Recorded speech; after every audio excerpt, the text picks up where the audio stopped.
2 weeks ago, a Haitian voodoo organization, comprised of more than 100 men and women dressed in white, held a conference in our hotel.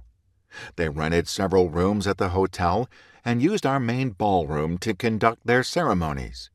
Though we thought it a bit bizarre, they stationed their own security guards at the entrances of the ballroom. These huge men refused to allow anyone, including my officers and me, near the proceedings. One of my security officers inadvertently ventured into the ballroom one night through one of the dining room service doors. He found the room pitch dark except for candlelight. In the midst of the room sat a man chained in a chair. The worshippers were in a trance, and a bloody ceremony was taking place.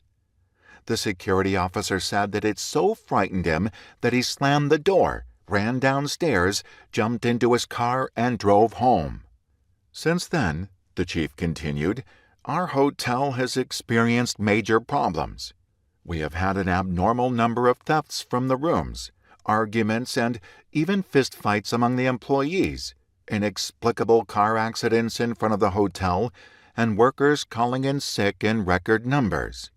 The hotel organization is in shambles. Furthermore, all of the employees, including me, are afraid to enter the ballroom where the voodoo ceremonies took place. He continued, Tonight, as I drove home from work, around the 610 loop and out Highway 290, I was so fearful that I would have an accident, I drove 15 miles per hour on the shoulder of the road. When I arrived home, my wife suggested that I exercise to relieve my stress. As I jogged my normal neighborhood route, every time a car approached me from behind, I grimaced and my body tensed.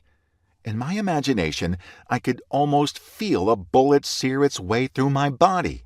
I just knew I was about to be shot.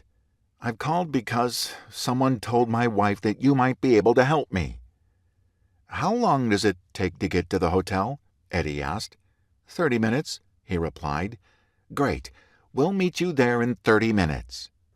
Upon arrival at the hotel, we met the nervous security chief in the lobby, and the three of us took the elevator to the 5th floor, where the main ballroom was located.